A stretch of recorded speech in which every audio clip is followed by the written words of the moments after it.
അപ്പൊ തുടങ്ങാം. തുടങ്ങിക്കോ. ഞങ്ങൾ കണ്ടതാ. നിഷേധിക്കാൻ കഴിയുമോ? ജനങ്ങൾക്കറിയാം. ഞാൻ താങ്കൾ എന്നെ വ്യക്തിപരമായി പറഞ്ഞാൽ ഞാൻ പറയും. ഞാൻ പറയും. ഒരു തർക്കവും വേണ്ട. അങ്ങനെ ഒന്നും കീഴടക്കുന്നതല്ല ഞാൻ. ആളെ നോക്കിയാൽ മതി.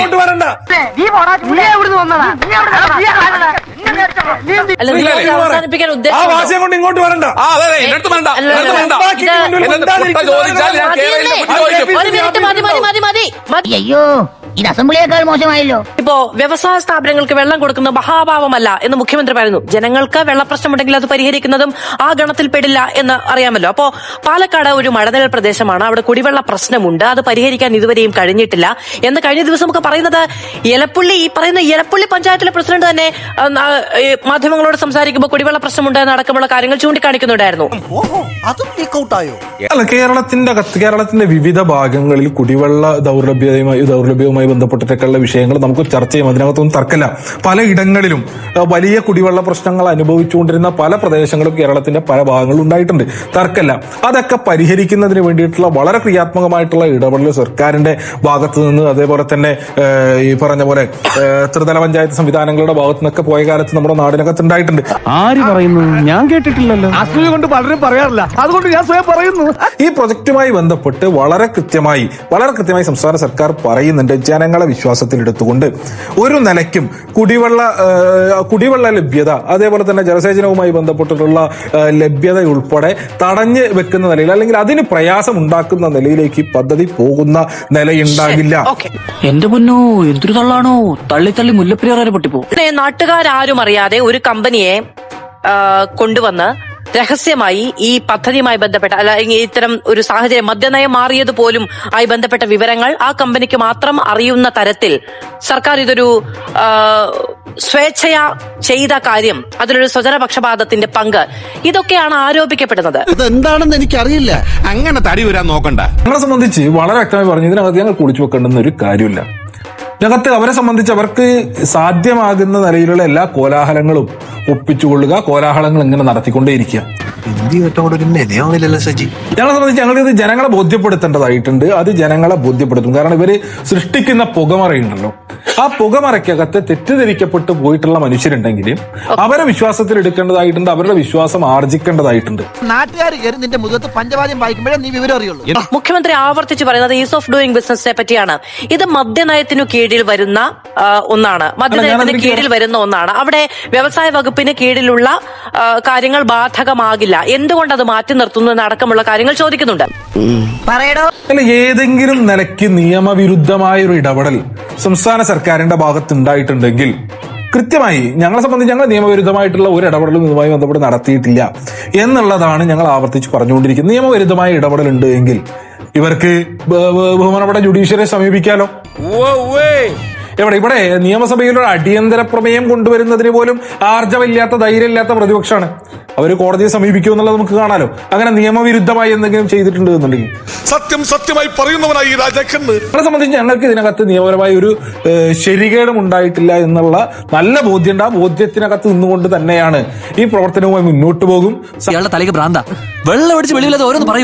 എല്ലാ സർക്കാരുകളും അനുവർത്തിച്ചു പോകുന്ന മദ്യനയത്തിൽ 2022-23 സാമ്പത്തിക വർഷത്തിൽ മാറ്റമുണ്ടാകുന്നു, നയത്തിൽ മാറ്റമുണ്ടാകുന്നു.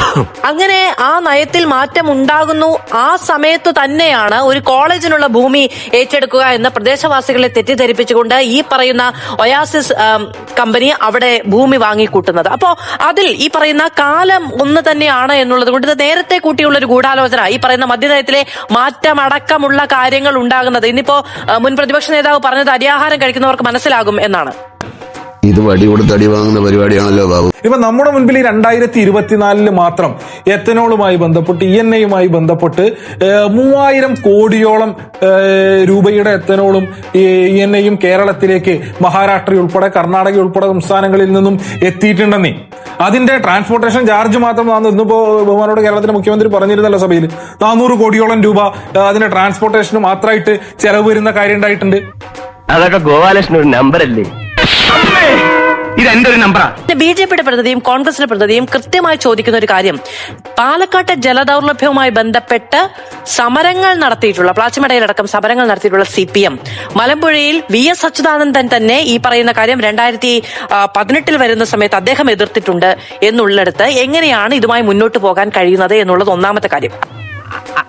അതല്ല ഉദ്ദേശം. ഞാൻ മനസ്സിലാക്കുന്നത് ഇന്ന് രാവിലെയും അല്ല ഇന്ന് വൈകുന്നേരം ചർച്ചയ്ക്ക് വരുന്നതിന് തൊട്ട് മുൻപ് ശ്രീ ജ്യോതികുമാർ ചാമക്കാല തിരുവനന്തപുരം നഗരത്തിലുള്ള എല്ലാ AA ക്യാമറയുടെയും മുകളില് യൂത്ത് കോൺഗ്രസുകാരും യൂത്ത് ലീഗുകാരും വെച്ച കൊട്ട മുഴുവൻ തിരിച്ച് പറക്കിയെടുത്ത് KPCC ആസ്ഥാനത്ത് തിരികെ ഏൽപ്പിച്ചതിന് ശേഷമാണ് ഈ ചർച്ചയിൽ പങ്കെടുക്കുന്നതിന് വേണ്ടി വന്നിട്ടുള്ളത് എന്നാണ് ഞാൻ മനസ്സിലാക്കുന്നത്.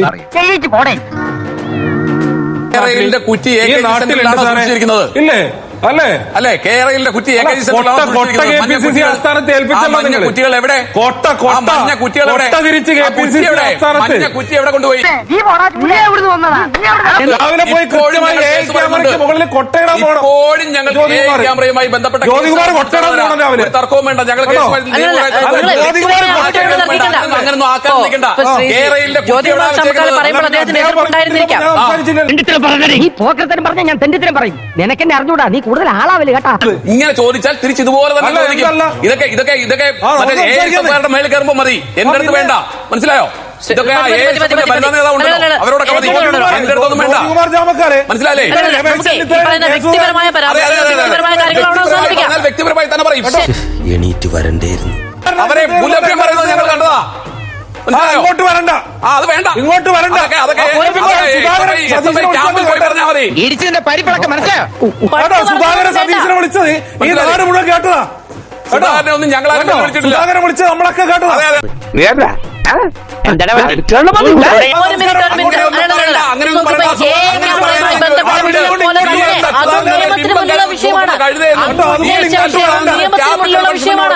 നേതാക്കന്മാർ നിങ്ങളുടെ പാർട്ടിയിലുണ്ട്.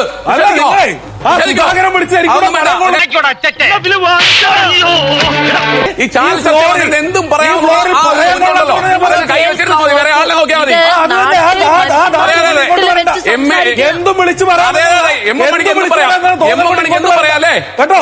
കാണിച്ച തെണ്ടിത്തരത്തിന് തന്നെ അതല്ല വിളിക്കേണ്ടത്. വീട്ടിൽ പോയി പറഞ്ഞാൽ മുല്ലഭ്യം വിളിക്കുന്നത് ഞങ്ങൾ കണ്ടതാ. നിഷേധിക്കാൻ കഴിയുമോ? താനെ സുധാകരൻ എന്ത് കയറുന്നവരെ